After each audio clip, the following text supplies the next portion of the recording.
A black man, calmly sitting in his own home, is about to face something unimaginable. The knock on the door is not from the police, but from a group claiming to be the HOA enforcement. As the man opens the door, a sea of tension fills the air. What seems like a routine visit quickly escalates into something far darker. Little do they know, the man standing before them isn't who they think he is. What happens next will change everything. The story begins with the man, Agent Michael Carter, a highly trained FBI agent known for his undercover work in high-stakes cases. He moved into the neighborhood a few months ago, hoping to leave behind the dangers of his career and settle into a quieter life.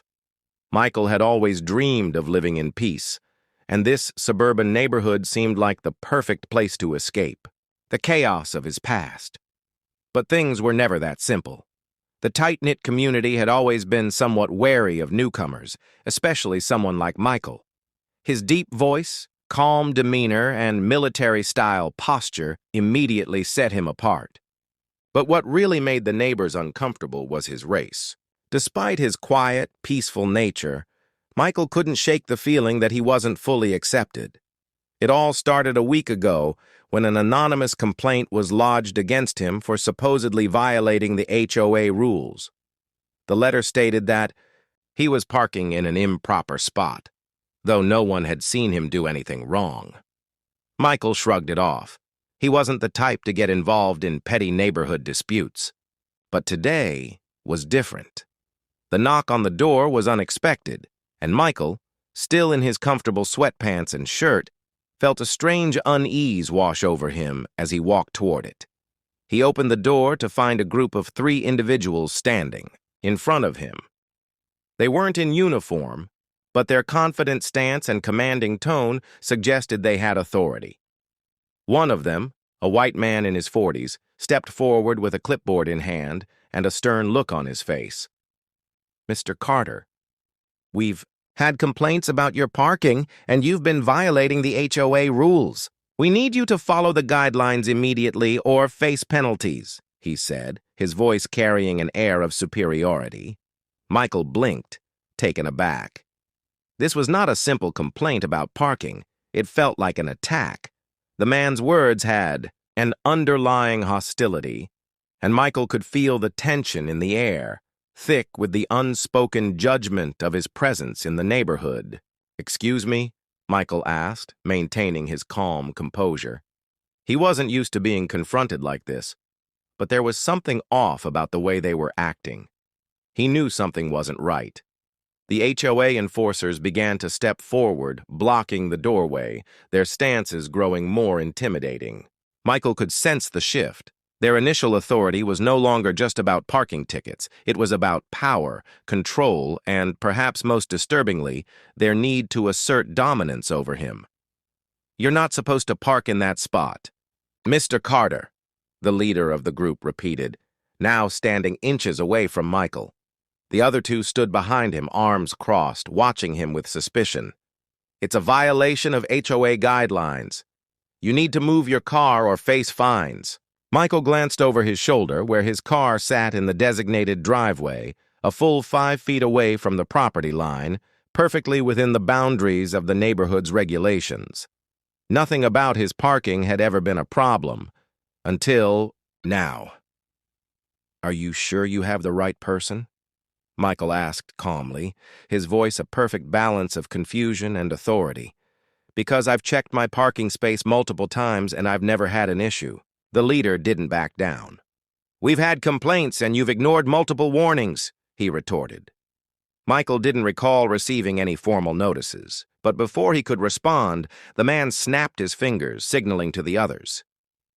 One of the enforcers pulled out a camera, snapping photos of Michael's car, while the other began to scribble down notes on a piece of paper, as though they had already decided the outcome.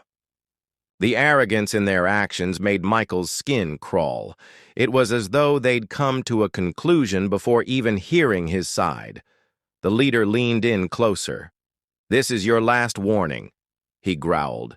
"If you don't comply, we'll be forced to call the police." Michael, who had once worked in the line of duty with the very same law enforcement agencies they now threatened to involve, found it hard to contain his anger. The HOA enforcers weren't the police, and they had no real power over him. But there was more to this situation than simple rule enforcement. Michael could feel it in his gut. Their behavior wasn't about parking. It was about something else, entirely. His mind raced as memories of previous encounters flashed before him, encounters that hinted at something darker beneath the surface. He had been in these situations before, on both sides of the law. But this time, it wasn't an undercover operation or a high-stakes mission. This was his home, and they were trying to take that from him. "Listen," Michael said, his voice steady but laced with an undeniable tension. "You have no right to treat me like this. If you want to escalate this, fine. But I'll be calling the police myself. You're making a mistake." For a moment, there was silence. The enforcers exchanged looks, their facial expressions betraying uncertainty. But the leader's demeanor remained rigid. He wasn't backing down. "You'll regret this," he muttered as he turned away. "We'll be back." The enforcers turned to leave, but something inside Michael snapped. He couldn't let this go. He wasn't just going to stand by while they tried to bully him in his own home. He needed to take control of the situation, and fast. As the leader of the group reached for his phone to presumably call the police, Michael's years of experience as an FBI agent kicked in. He stepped forward, his voice firm and unwavering. "You've made a big mistake. You have no idea who you're dealing with." The leader paused, eyes narrowing. "What do you mean?" he asked, a slight edge of confusion creeping into his tone. Michael's response was swift. "I'm not just some random guy you can intimidate. I'm FBI. You just tried to intimidate a federal agent, and now you've crossed the line." The look on the enforcers' faces shifted from arrogance to sheer disbelief.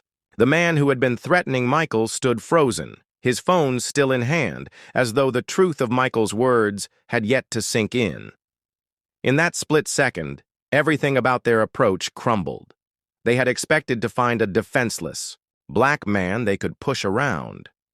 Instead, they were facing someone they couldn't control, someone who had the power to expose them. Before any of the enforcers could respond, Michael flashed his FBI badge, smooth, calculated, and quick. "I suggest you leave now," he continued, his voice low and controlled, the weight of his authority clear in every word. "If you think I'm lying, call your supervisor. You'll find out exactly who I am." A brief moment of silence passed. Then, the man who had been leading the confrontation took a step back, his earlier bravado evaporating. We didn't know. We didn't realize. I'm sorry, sir," he stammered, his voice now shaky.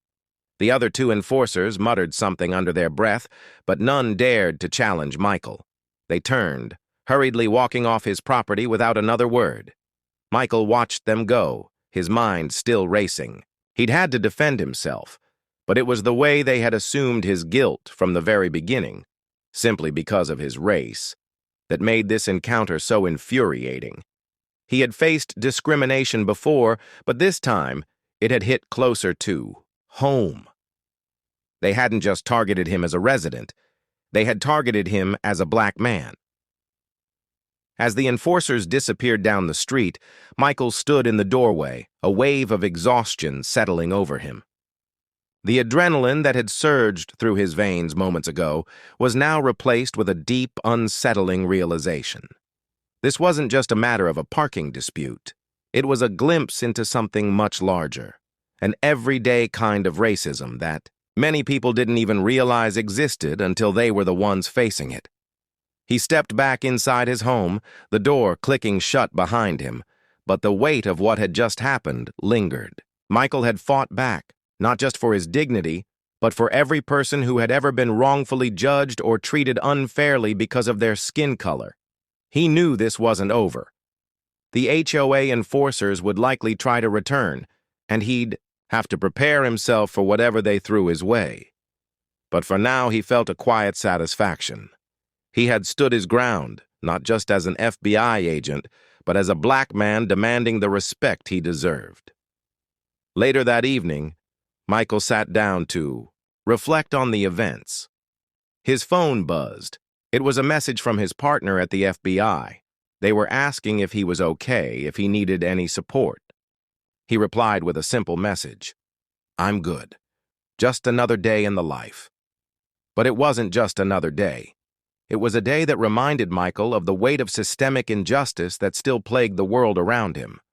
No matter how high he rose, no matter how much success he had in his career, his skin color would always be a factor in how people saw him. But in that moment, Michael had taken control of his narrative. He had faced down ignorance and prejudice and come out victorious. He hadn't just been fighting for himself.